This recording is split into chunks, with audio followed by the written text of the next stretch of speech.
All right, finals time. Yes, we would like to play first. Do we want to keep this one? I think we do. We've got, again, 9 green sources in the deck, I believe. So we're likely to hit one of them at some point. We have a Debilitating Injury to keep anything really pressing off of our back. And then I think that we just can take over the game from there since most of our creatures are morphs. So I kind of like how this plays out. Sure, if we miss all land drops, we'll lose or whatever, but, you know, them's the beats, as they say. So, all right, Woolly Loxodon, fine. Need a green source. Like, if we draw a forest here, we are definitely in business.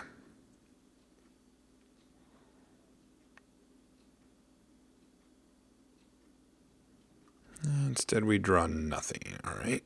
Can't actually cast it either. So running green cards, although both of them also colorless, so that's nice in case we just peel a random swamp or whatever. All right. Even if we draw green, which we do, I'm not playing it because I'm killing this. You just playing against Jeskai deck. If they present a threat, kill it immediately. Do not let them build up and just say, "Well, I'll take a couple of hits from the Wind Scout." You'll take 8, and you're going to be very unhappy with yourself for your poor decision. All right, still only 1 green source, so we're pretty jammed up here.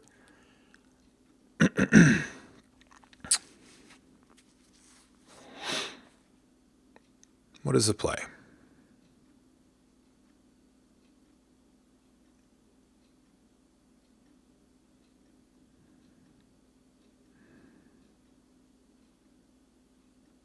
So if I play the Woolly Loxodon, I can play Woolly Loxodon and face up Kin-Tree Warden, but I'm not in love with that. I could just play Archers Parapet or just play Secret Plans. Not really in love with that either. I do want to use up the amount of mana that I have here. So let's just play the Woolly Loxodon. Cast it face down. Shift the turn back. And just, we're going to have to soak up a little bit of damage here. We're playing for the long game entirely here. We clearly can't block, as there's too many morphs that he can flip up that just immediately kill our Woolly. We have to hope that he doesn't have like a Mardu Heart Piercer here. That would be really annoying. Sage of the Inward Eye is a pretty good one. All right, triple Secret Plans. That's going to get interesting. What the hell? Come on. There we go. Well, I can certainly just play the Parapet here, which is reasonable, I think. Because it can block this morph. So let's play that. And ship. Need to hit lands. That's what I want. I want lands more than anything right now. If I hit lands, then I can find like my Monastery Flocks that can block this thing eventually and that kind of stuff. I am going to block Parapet on Morph and force him to do something if he attacks. Mainly because the Parapet's basically expendable anyway.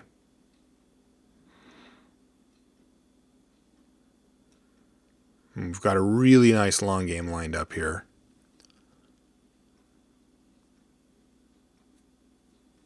Hopefully just draw a land. If we draw an untapped land, which I think, yeah, all of our land's untapped now. What is this, a Freet? Bring low the morph, sure. That's fine. That's great. Yeah, that works out fine for us. All right, we hit the land. That's great. So Secret Plans.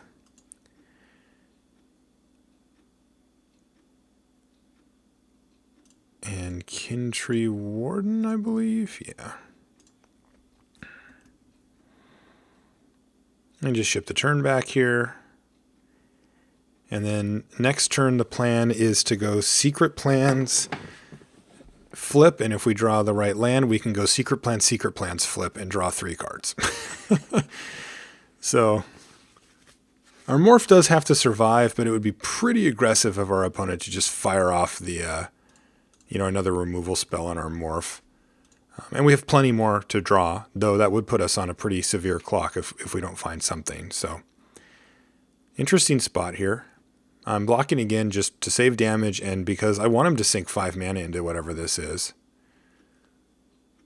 It's a Weapon Master, sure. So we take 6 damage. This does not die. And Parapet's doing its work.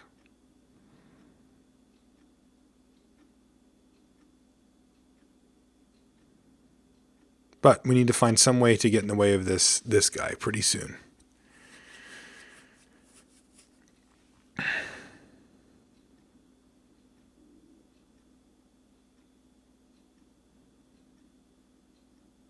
What are you going to Singing Bell strike? Oh, he's going to force this away. All right, so he's just going for the pure tempo play, which is okay. I mean, I'm not happy about it, but it's actually not that great for him.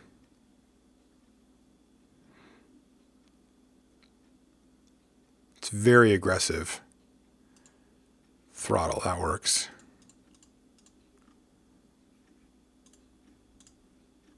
Kill that thing. Ship the turn. Perfect draw. Fantastic. We are now stable. Barely, but we are.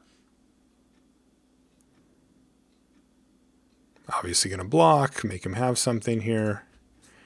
Kin-Tree Warden should be able to do work. I want lands, but the Throttle was just fine.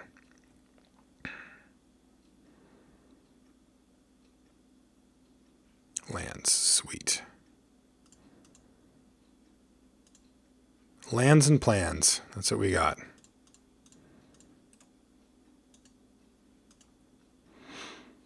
We already played our land for the turn, so there's not really much point to doing anything else here.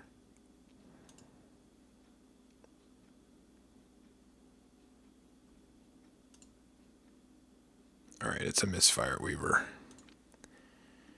All right, he's keeping the pressure up, doing a mighty fine job of that.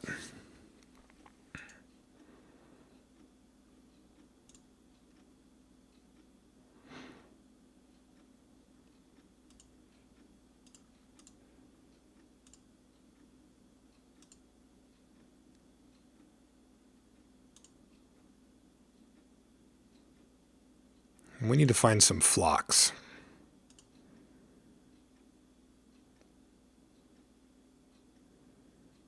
So the question is, do I flip it up here? If I flip it up here, I get to draw 2 cards. Otherwise, I play Secret Plans, then flip it up, and then I have 3 mana. Yeah, I think I can wait. Especially with that.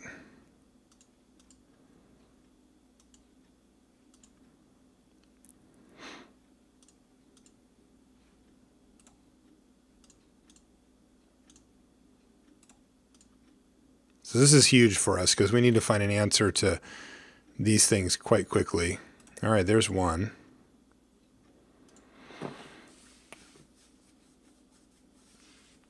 A little bit awkward that I waited just because now I can't Savage Punch and play another Morph.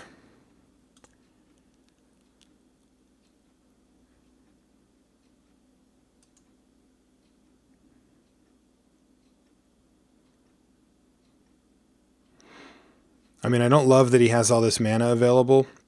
It could backfire on us, but I don't think I want to take another hit from the Weaver. So I think the plan here is to regenerate this guy and then punch. It's lame, but I think it's our plan.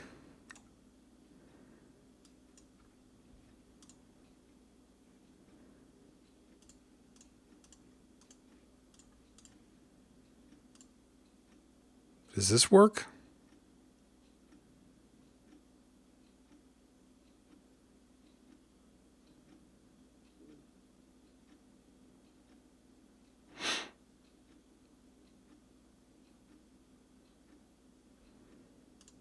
No, it does not. All right. So this could kill us. If this is a big morph, then we're dead. Our missed land drops will have caught up with us. If it's not, then I think we're probably in pretty good shape. Yeah, it's a Weapon Master anyway. All right, so that's a bummer. He had to have something, and there's a lot of somethings that kill us there. All right. So, back to business. Again, Death Frenzy comes in. I think we probably want to try to fit this long shot squad in.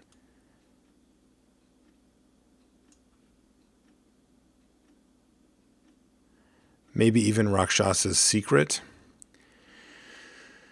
What's bad against him? Well, the Parapets actually do good work. Most of these things are actually quite good. Icefeather Aven, Flock, actually, maybe we're just okay. Villainous Wealth I can kill for the Death Frenzy. This seems fine. We've got flyers. We've actually got quite a few flyers, so we just need to not miss 3 land drops or whatever. And then I think we just cruise to the finish there. Even then it was fairly close. Like if that Bear Punch happens, we kill that thing, then we block, he flips up the other one. That runs over our thing. We take 4. We're pretty dead at that point. No, are we actually? Now that I think about it, we play the Pine Walker. Oh yeah, we're very close. We play the Pine Walker. It's a 2/5. It can block, but the other thing's lethal. So yeah, very close. But again, if we draw lands, I think we win that game pretty easily. This one I think we have to give back. This one we get to keep. Looks fine. Turn 2 Secret Plans, turn 3 Morph. What more can I really ask for?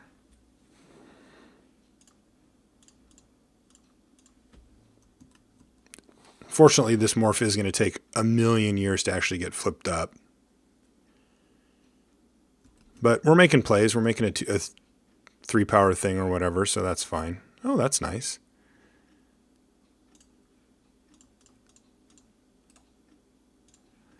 I will cast a face-down morph creature. Go. Death Frenzy could be very good. Can easily see it getting like a 2-for-1 off of our opponent. We'll be waiting a turn, though. Go ahead. I'm not trying to race him. I'm not going to get into a fight like that. I just want him to sort of build out his board over there.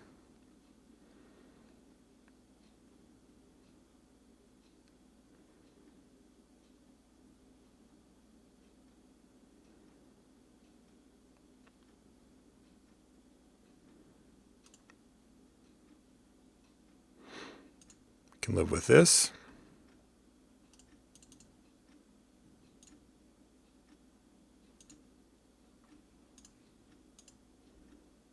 This part's getting a little lame. But hopefully the Death Frenzy will get value. Like if he plays another Morph here or something else like that, then we'll just fire off the Death Frenzy. If this is a Canyon Lurkers and he flips it up, we'll probably just fire off the Death Frenzy there too.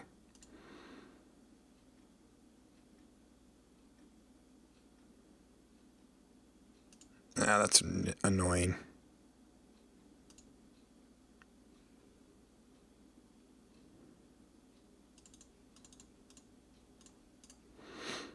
I think we need to do this now.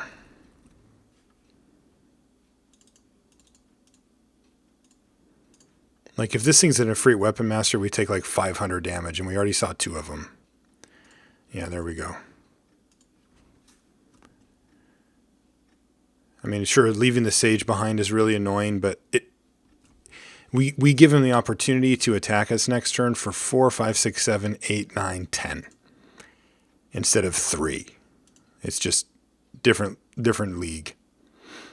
Now all we need to do is find a morph, specifically a Monastery Flock. If I could find a Monastery Flock, I would be very happy.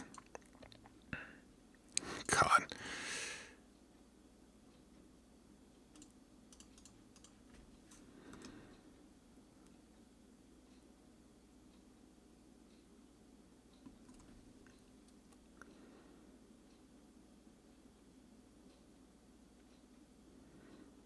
Yep, no blocks. We're dead in like a turn if we don't draw something.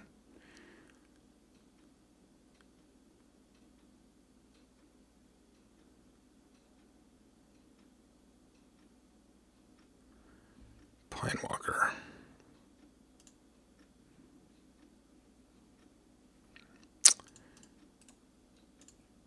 That's not good. Ugh, it's just been the most awkward draw ever. And I think we're going to die in a similar situation where he's going to flip up in a free Weapon Master that's 3, 6, 9 in the air. Ugh. Drawing all 3 secret plans is fairly miserable. Yeah, we're just dying this way. All right. Man, if we just had one more inch on any of these games, we would just win. But instead, we don't. And I mean, look, drawing all 3 secret plans is miserable, right? Like until you flip up one morph and then all of a sudden you completely win the game. So it's just one of those things where his deck had just enough pressure and we drew just enough nothing to make that work. I like the deck though. I think the triple secret plans deck is pretty sweet. I would certainly run it back again if given the opportunity. And I've been moving that. I usually don't prioritize the second secret plans that highly, or the third for that matter, but I decided to this time based on some advice, and I think it's worth it. I think it's pretty good. If you guys want to find me, on Twitter is the best way, Marshall_LR, and of course you can find all things limited resources over at lrcast.com. Thanks for hanging out, guys. We'll see you next week.